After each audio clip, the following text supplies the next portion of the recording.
We are joined today with Mr. Ebraheem Budebs. He is the Group Head of HR at Sanad, a Mubadala company.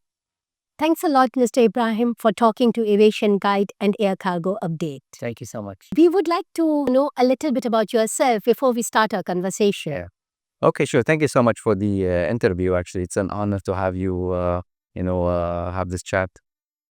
Just to let you know a little bit about myself. So I've been always working in the human capital area. I've been working in different industries, over 20 years of experience across human capital, best practices with the exposure in different industries like telecommunication, media and entertainment. And recently, I've been working in the investment portfolio as well, working with Mubadala for the past 7 years across different industries, including aerospace, ICT, and renewable energy. Let's focus, we'll focus more on the leadership and the boardrooms. Leadership has been a very evolving currency. Yes. It can be traditional, it can be old school, and it can be new age and woke, or it can be somewhere in between. But what are the enduring qualities that never change for someone to be a well-grounded leader? We see leadership is a big topic. People interpret leadership in different areas.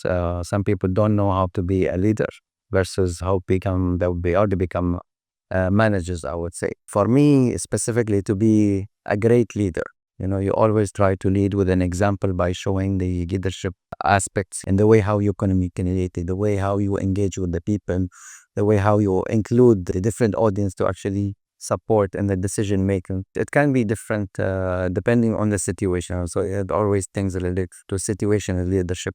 Yeah. That we try to choose the best leadership or management style for us to be able to actually get work done through the people that who support us on day to day. Yeah. When we talk about, as you rightly said, leadership, leaders should lead by example.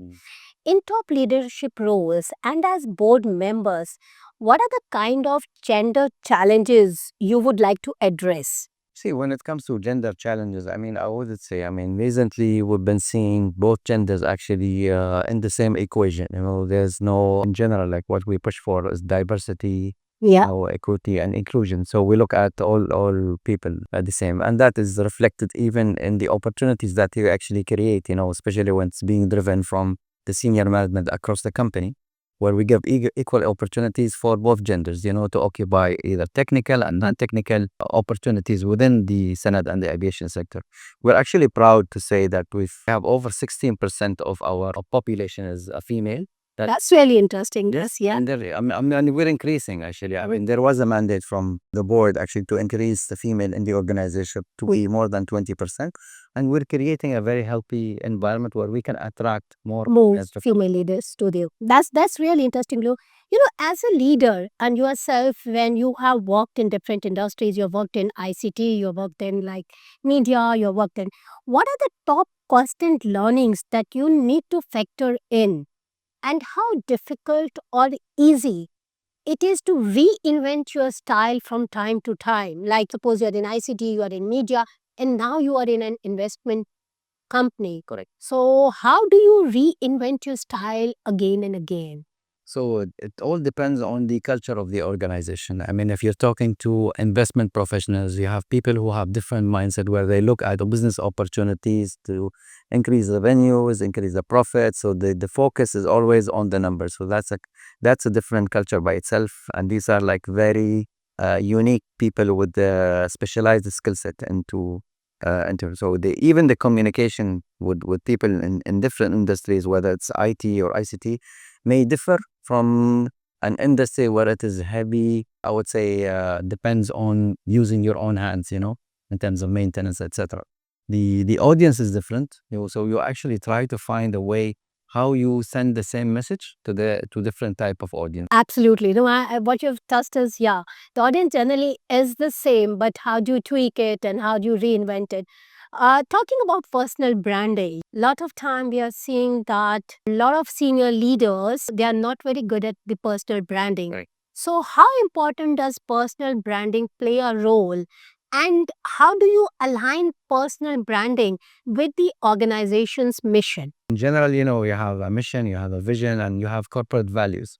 So you actually have to walk the talk, I would say. Yes. And you have to show the people exactly what you say and what you do reflects all the corporate values that you see in the organization, whether it is accountability. You need to show and lead by example how accountable and how you take responsibility in making decisions and making the right actions for the benefit of the organization.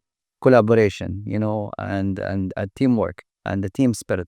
All of these values you need to show in the way when you talk about yourself versus how you represent the company in different exhibitions such as the expo. That's interesting what you've highlighted, like collaboration, lead by example, and they also reflect the core vision or the mission of the organization. Coming to our last question, as a domain insider, what are the unique concerns that you have to live with? Yes. And is the framework different from certain others? Yes. And especially if you can share some insights with us. Yes. I mean, see, when it comes to concerns in general, I mean, every industry has a different, I would say, challenges. Right?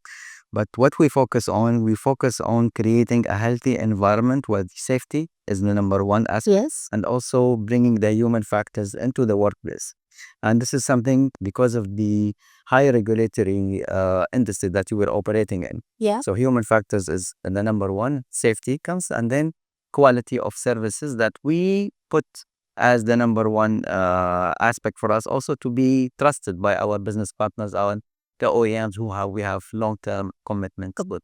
Perfect. Thank you so much for talking to us. Yes. And is there any message which you would like to give to our audience, especially when we are talking about diversity and inclusion? I mean, in general, so what I would like other organizations to actually showcase, what opportunities are they providing to different people, for example, from different expertise, but at the same time treating everybody equally, across all the board. So that's Yes. Thank you. Thank you so much. Yeah.